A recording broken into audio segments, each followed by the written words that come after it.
Hari ini dalam ibadah keluarga Rabu 24 Juni 2020, kita akan kembali disapa oleh Tuhan melalui firman-Nya yang terdapat dalam Rut pasalnya yang ketiga, ayatnya yang ke-8 sampai 15.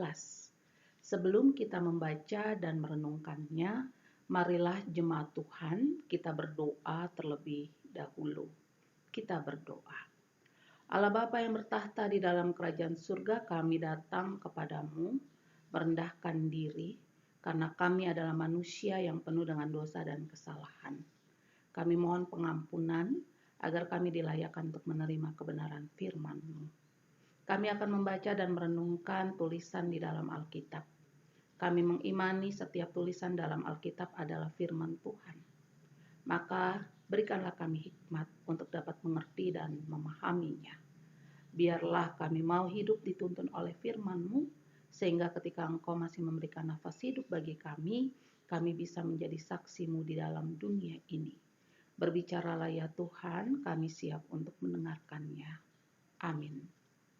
Jemaat disilakan berdiri. Pembacaan dari Rut pasalnya yang ketiga, ayatnya yang ke-8 sampai ayatnya yang ke-15, firman Tuhan menyatakan, pada waktu tengah malam, dengan terkejut, terjagalah orang itu, lalu meraba-raba ke sekelilingnya.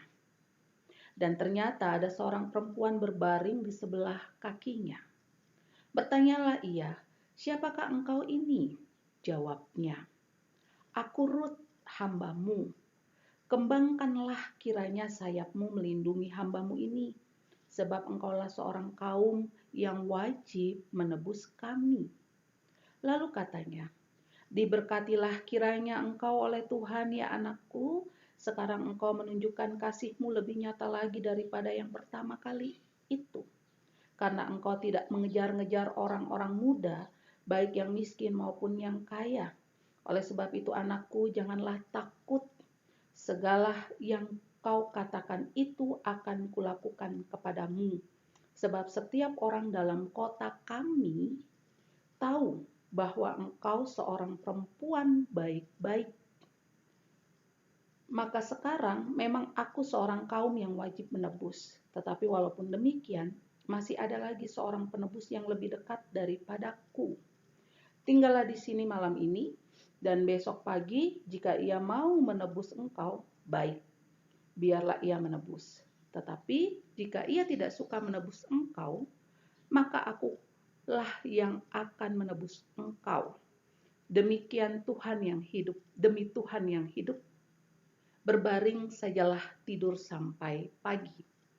Jadi berbaringlah ia tidur di sebelah kakinya sampai pagi, lalu bangunlah ia sebelum orang dapat kenal mengenal, sebab kata Boas, janganlah diketahui orang bahwa seorang perempuan datang ke tempat pengirikan. Lagi katanya, berikanlah selendang yang engkau pakai itu dan tadahkanlah itu. Lalu ditadakannya selendang itu, kemudian ditakarnyalah 6 takar jelai ke dalam selendang itu. Sesudah itu pergilah Boas ke kota.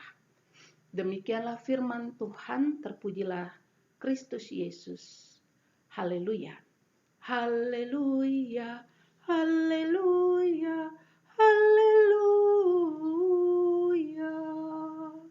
Jemaat disilakan duduk. Berbuat baik itu mudah, namun tidak semua orang bersedia untuk melakukannya. Mengapa hal ini terjadi? Mungkin sebagian orang berpikir, ketika berbuat baik untuk sesama, maka sesamalah yang akan menikmati apa yang dia lakukan, sedangkan dirinya tidak bisa menikmatinya. Jadi buat apa melakukan sesuatu yang hanya bisa dinikmati oleh orang lain jika dirinya sendiri tidak bisa menikmatinya? Maka pertanyaannya, apakah benar ketika seseorang melakukan yang baik terhadap sesamanya tidak berdampak dalam dirinya sendiri yang melakukan perbuatan baik itu? Tentunya hal ini keliru. Sesungguhnya orang yang berbuat baik kepada sesamanya, maka dirinya pun akan mendapatkan dampaknya. Sebagai orang yang beriman, seharusnya saudara dan saya tidak boleh memiliki pemikiran bahwa berbuat baik itu hanya akan dinikmati oleh mereka yang mendapatkan kebaikan.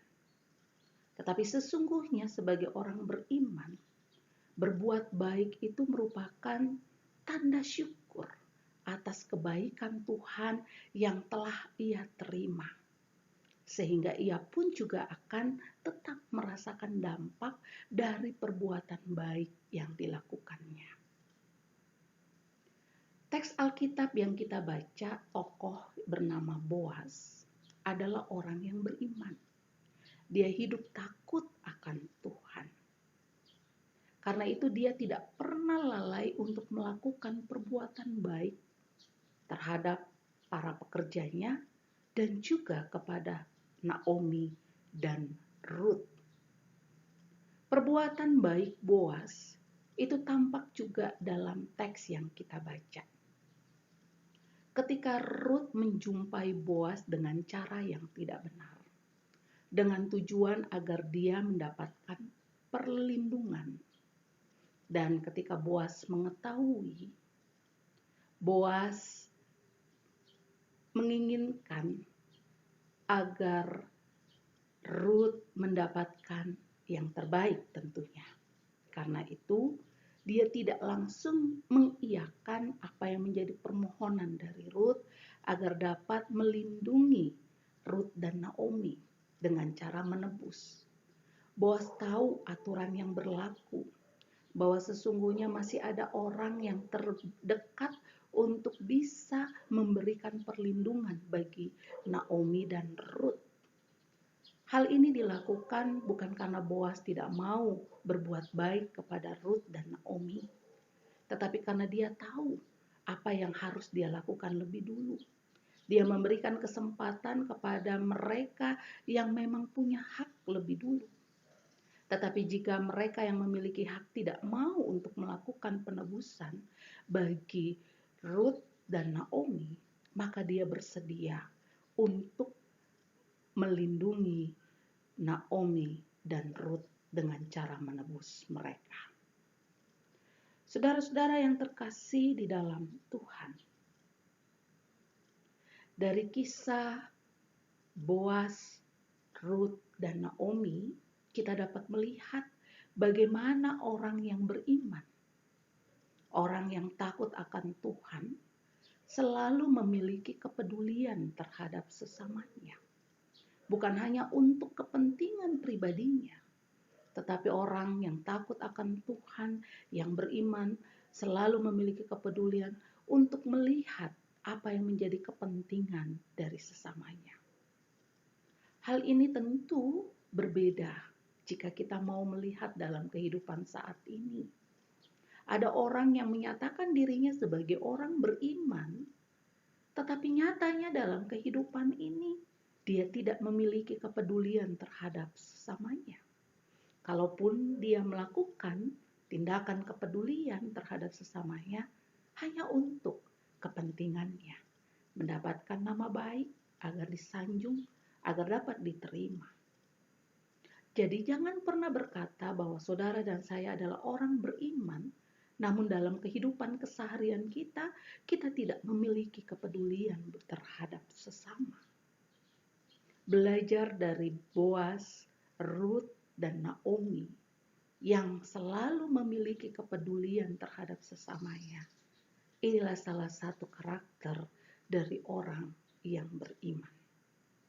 Karena itu di dalam kehidupan yang Tuhan masih anugerahkan bagi saudara dan saya, sekalipun kita berada dalam situasi sulit, bukan berarti kita tidak memiliki kepedulian terhadap sesama. Maka inilah cara yang tepat sesungguhnya atau waktu yang tepat untuk kita bisa menyatakan kepedulian terhadap sesama. Jangan pernah menunda. jika saudara dan saya punya kesempatan untuk melakukan yang terbaik. Karena kita tidak pernah tahu kapan waktu kita hidup di dalam dunia ini akan berakhir. Maka ketika Tuhan masih memberikan nafas hidup bagi saudara dan saya di dalam dunia ini, mari lakukanlah kebaikan saat ini. Jangan pernah menundanya. Selagi Tuhan masih memberikan nafas hidup bagi saudara dan saya, sesungguhnya Tuhan mau memakai saudara dan saya untuk menyatakan kebaikan di dalam kehidupan ini, sebagaimana yang telah Tuhan berikan dalam hidup saudara dan saya. Karena itu saudara-saudara yang terkasih di dalam Tuhan, sebagai orang yang beriman kepada Kristus Yesus, yang telah menerima kebaikan dari Kristus Yesus Tuhan, kita nyatakanlah kebaikan di dalam hidup ini dengan tindakan yang konkret, menyatakan kepedulian kepada sesama, sekalipun kita sendiri berada dalam situasi sulit. Tuhan menolong dan memampukan saudara dan saya. Amin. Mari kita berdoa.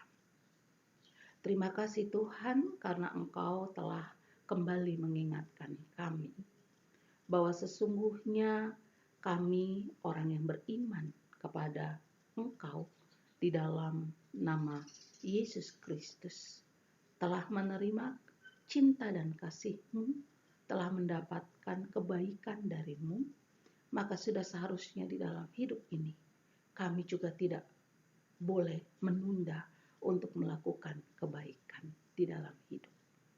Kami tidak tahu sampai kapan kami hidup di dalam dunia ini, karena itu ketika masih ada kesempatan, kami harus melakukan yang terbaik di dalam hidup ini. Mampukan kami Tuhan untuk terus berusaha, untuk melakukan yang terbaik, sekalipun kami berada dalam situasi sulit. Kiranya kuasa Roh Kudus-Mu yang memampukan kami semua untuk bisa menjadi saksi bagi Tuhan di dalam kehidupan ini, karena kami adalah orang-orang yang beriman kepada-Mu. Amin.